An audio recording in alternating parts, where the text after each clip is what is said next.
फवाद भाई, मैं मुसलसल आपकी वीडियोस देखता आया हूँ। आप हमारे जो व्यूअर्स हैं या क्लाइंट्स हैं अल-अज़ीज़ मार्केटिंग के, आप उन्हें मशवरा देते हैं कि वो हाई राइज़ प्रोजेक्ट में ही इन्वेस्ट करें।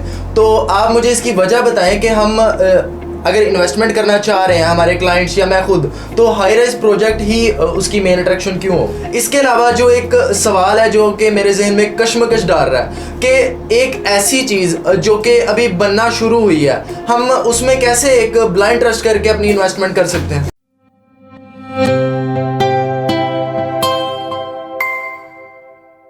बिस्मिल्लाहिर्रहमानिर्रहीम, अस्सलाम वालेकुम। आज हमारे साथ फवाद साहब मौजूद हैं। फवाद साहब, आप हमारे व्यूअर्स को बताएं कि आप कहाँ से तशरीफ़ लाए हैं।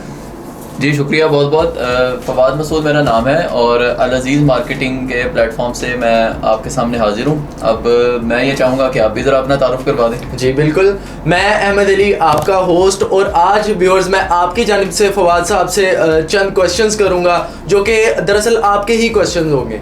फवाद भाई, मैं मुसलसल आपकी वीडियोस देखता आया हूँ। आप हमारे जो व्यूअर्स हैं या क्लाइंट्स हैं अल-अज़ीज़ मार्केटिंग के, आप उन्हें मशवरा देते हैं कि वो हाई राइज़ प्रोजेक्ट में ही इन्वेस्ट करें।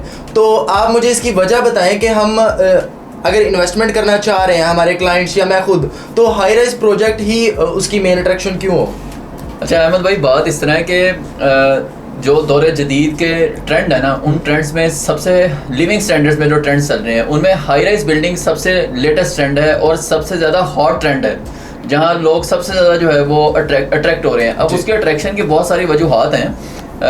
एक तो ये है कि हाई राइज बिल्डिंग जो है ना, इसमें प्रॉपर्टी कभी भी डी वैल्यू नहीं होती। ठीक है, यहाँ आप इन्वेस्ट करेंगे तो कभी वो डी वैल्यू नहीं होगी। ये जैसे जैसे इस प्रोजेक्ट की उम्र बढ़ती है वैसे वैसे आपकी प्रॉपर्टी की वैल्यू बढ़ती चली जाती है। बिल्कुल। उसके अलावा ये है कि हाई राइज बिल्डिंग में अगर आप अपार्टमेंट लेते हैं तो उस अपार्टमेंट को आप अपने लिए भी इस्तेमाल कर सकते हैं रहने के लिए, आप उसको रेंट आउट भी कर सकते हैं। मतलब ये डबल ऑप्शंस होती हैं आपके पास। और तीसरी इंपॉर्टेंट बात ये है कि हाई राइज बिल्डिंग में अगर आप रिहाइश इख्तियार करते हैं तो आपको एक ही छत तले सारी ज़िंदगी की सहूलियात जो है ना ज़रूरी वो वहाँ दस्तियाब होती हैं। मतलब आपके बच्चों के लिए प्ले एरिया है, आपके लिए जिम है, उसके अलावा ग्रॉसरी करनी है तो वहीं पे है, आपने कोई और ख़रीदारी करनी है तो बड़े बड़े ब्रांड्स वहाँ पे होते हैं जो हाई राइज बिल्डिंग्स होती हैं, जिसमें कमर्शियल और रेजिडेंशियल दोनों आती हैं। तो एक ऐसी ही बिल्डिंग का मैं आपको नाम ले देता हूँ, बहरिया स्काई के नाम से, जो लाहौर में अपनी नौयत का एक बहुत ही मुनफरिद किस्म का प्रोजेक्ट है। यहाँ पर कमर्शियल और रिहायशी दोनों जो है वो कंबाइंड है इस बिल्डिंग के अंदर। तो ये इस तरह की जो ऑप्शन है ना, वो बड़ी हॉट ऑप्शन होती हैं। इसलिए मैं कहता हूँ कि आप हाई राइज में इन्वेस्ट करें, क्योंकि ये कभी भी आपको नुकसान नहीं देगी। जी। अच्छा फवाद भाई, आपने अपनी लास्ट वीडियो में भी बहरिया स्काई का मैंने देखी वीडियो, उसका लिंक भी आपको डिस्क्रिप्शन में इंशाल्लाह मिल जाएगा। तो आपने बहरिया स्काई को बहुत ज़्यादा पॉइंट आउट किया है, तो मुझे इसकी वजह बताएंगे कि बहरिया स्काई ही क्यों। जी, मैं उसकी वजह बताता हूँ। बहरिया स्काई, एक देखें, किसी भी प्रोजेक्ट की जो लोकेशन होती है ना, वो बड़ा मैटर करती है भाई, बड़ा मैटर करती है। तो बहरिया स्काई की जो लोकेशन है ना, वो बहुत ही ज़बरदस्त किस्म की लोकेशन है, आउट क्लास किस्म की लोकेशन है। ये आप अगर आएँ तो जो बहरिया ऑर्चर्ड का फेज 4 है उसके कमर्शियल हब में ये है। अब बहरिया ऑर्चर्ड बहरिया टाउन का एक बहुत बड़ा प्रोजेक्ट है, इससे भी शायद बड़ा वो प्रोजेक्ट है। उसके कमर्शियल हब में ये एक बन रही है हाई राइज बिल्डिंग। और आप इस एरिया में जब आए ना तो आपको इर्द गिर्द मतलब कई किलोमीटर्स तक, मीलों तक आपको इस किस्म का कोई प्रोजेक्ट बनना तो क्या बनना स्टार्ट भी कहीं हुआ नजर नहीं आएगा। इधर से आप आ जाएं तो मतलब रायवन रोड की तरफ तक आप जाएं, पूरी सारी एरिया में हाउसिंग सोसाइटीज हैं, लेकिन कहीं भी इस लेवल की जो है ना वो प्रोजेक्ट इस लेवल का कहीं भी नहीं बन रहा। तो एक तो इसकी लोकेशन बड़ा मैटर करती है। अगर आप इसके ये देखें ना, बहरिया स्काई के इर्द गिर्द जो और लोकेशंस हैं, जो और बिल्डिंग्स हैं, तकरीबन 1 से 1.5 साल पहले उनकी जो वैल्यू थी ना, वो तकरीबन 12,000 पर स्क्वायर फीट थी, 12,000 रुपए पर स्क्वायर फीट। अब वो 1 से 1.5 साल के अंदर वो 17,000 रुपए पर स्क्वायर फीट पे चली गई है। तो अब आप अंदाजा लगाएं कि जब यहाँ पर आप इन्वेस्ट करेंगे तो बहरिया स्काई की भी 1 से 1.5 साल में वैल्यू कहाँ चली गई होगी। तो ये बड़ी इंपॉर्टेंट बात है, जिसकी वजह से बहरिया स्काई में ही हम इन्वेस्टमेंट करने के लिए कह रहे हैं। बिल्कुल फवाद भाई, मैं समझ रहा हूँ ये बहुत अच्छी अपॉर्चुनिटी है हाई राइज प्रोजेक्ट के वाले से अगर आप इन्वेस्टमेंट को देखते हैं तो। फवाद भाई, एक मेरा क्वेश्चन ये है कि आया कि यहाँ पर इन्वेस्टमेंट करने से मेरी जो इन्वेस्टमेंट है वो सिक्योर होगी, मेरा पैसा कल को ऐसा तो नहीं है कि डूब जाएगा, तो इसके मतलब भी थोड़ा बताइए। मैं बताता हूँ आपको। देखें, ये बहुत सारे लोगों के जहन में ये सवाल चलता होता है। बिल्कुल। अब इसका जवाब सीधा सा ये है कि आप तो पहले चेक करें कि जनाब आप जहाँ इन्वेस्टमेंट कर रहे हैं जिस हाई राइज प्रोजेक्ट में, वो हाई राइज प्रोजेक्ट बना कौन रहा है और है कहाँ पर। जनाब इसके साथ बैरिया टाउन का ब्रांड नेम लगा हुआ है। अब बैरिया टाउन में अगर फ्रॉड हो जाए तो फिर तो मेरा ख्याल है कोई शायद पाकिस्तान में कोई ऐसा प्रोजेक्ट ना बचे कि जहाँ पर फ्रॉड ना होता हो, अगर यहाँ हो जाए तो। बिल्कुल। तो ये तो एक तो सबसे बड़ी सिक्योरिटी ये है कि बैरिया टाउन का नाम लगा हुआ है। बिल्कुल ठीक है। और दूसरा ये है कि ये जो प्रोजेक्ट है ना, फिर आप ये देखते हैं वहां पर इन्वेस्टमेंट से पहले कि उसकी कोई तामीरात भी हो रही है या बस अभी कैसे कागजात में हवा हो रही है। बिल्कुल। तो वहां पर आप वीडियो भी मतलब चल रही है सामने नाजरीन के।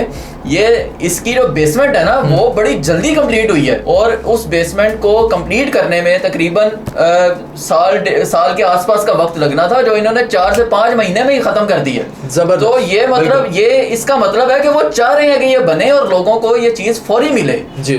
तो मेरा ख्याल है कि ये शायद इनफ है आपके इस सवाल का जवाब। बिल्कुल जी। तो फवाद भाई, आपने इन्वेस्टमेंट जो हमारी इसकी सिक्योरिटी के हवाले से बहुत अच्छे से हमें गाइड किया। नाजरीन भी उम्मीद करता हूँ आप लोग भी समझ चुके होंगे इस चीज़ को। इसके अलावा जो एक सवाल है जो कि मेरे जहन में कश्मकश डाल रहा है कि एक ऐसी चीज़ जो कि अभी बनना शुरू हुई है, हम उसमें कैसे एक ब्लाइंड ट्रस्ट करके अपनी इन्वेस्टमेंट कर सकते हैं?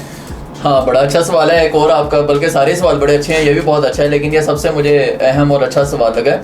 देखिए अहमद भाई, बात ये है कि आपने जब इन्वेस्टमेंट करनी होती है ना जी, तो उस इन्वेस्टमेंट को जब इनिशियल फेज में लगाया जाए ना, किसी भी प्रोजेक्ट इनिशियल फेज में इन्वेस्ट किया जाए, तो आप जो है ना वो फिर सही फल खाते हैं। यानी शुरू में एक तो ये होता है कि प्राइसेस भी जरा लो होती हैं। बिल्कुल। आपके पास ऑप्शंस भी बड़ी होती हैं। बिल्कुल। आपके पास मतलब अगर आप यहाँ अपार्टमेंट्स लेना चाह रहे हैं, मैं मिसाल दे रहा हूँ, तो अपार्टमेंट्स का एक बुफे लगा हुआ है आपका, आप अपनी मर्जी से चॉइस करें, ये लेना है, ये लेना है या ये लेना है। बिल्कुल। ठीक है। फिर लो प्राइस पे मिल जाए। अब जैसे जैसे प्रोजेक्ट बनेगा बढ़ेगा, वैसे वैसे ये जैसे जैसे हाई राइज बिल्डिंग में होता ही है, जैसे जैसे बिल्डिंग जमीन से बाहर आती चली जाती है जी, लोगों की नजरों में बढ़ती चली जाती है और दूर तक लोग उसे देखना शुरू कर देते हैं। बिल्कुल। उसका नतीजा ये होता है कि कीमतें एकदम बढ़ जाती हैं। बिल्कुल। फिर क्या होता है, फिर चीजें भी सेल हो जाती हैं। तो उस वक्त क्या होगा, फिर एक तो चीज भी ऑप्शन की आपको नहीं मिलेगी, ऑप्शंस भी कम होंगी। ठीक है। और फिर चीज एक्सपेंसिव भी हो जाएगी, आपको पैसे भी थोड़े ज्यादा देने पड़ेंगे। तो इसीलिए मैं ये रिकमेंड करता हूँ कि इनिशियल फेजेस पर ही इन्वेस्ट कर देना चाहिए। अगर आपने अच्छी तरह जो मीठा फल खाना है ना, सही वाला, उसके लिए तो ये तरीकाकार है। बहुत शुक्रिया फवाद भाई, आज आप हमारे स्टूडियो में तशरीफ लाए और हमारे जो व्यूअर्स हैं, हमारे क्लाइंट्स हैं, उनके तमाम सवालात के आपने सही से उनको सेटिस्फाई कर दिया। नाजरीन, उम्मीद करता हूं कि आपके जितने भी सवालात हैं उनके मुतालिक मैंने आपकी तरफ से फवाद भाई से तमाम इन्फॉर्मेशन ले ली है। मजीद भी अगर आपकी किसी भी किस्म का कोई क्वेश्चन है, आपकी कोई क्यूरी है बैरिया स्काई के मुतालिक, आप इन्वेस्टमेंट करना चाह रहे हैं, तो आप स्क्रीन पर दिए गए इस नंबर पर हमसे राब्ता करें। अल अजीज़ मार्केटिंग के चैनल को लाजमी सब्सक्राइब कीजिएगा। आपके कीमती वक्त का बहुत शुक्रिया। अल्लाह हाफ़िज़।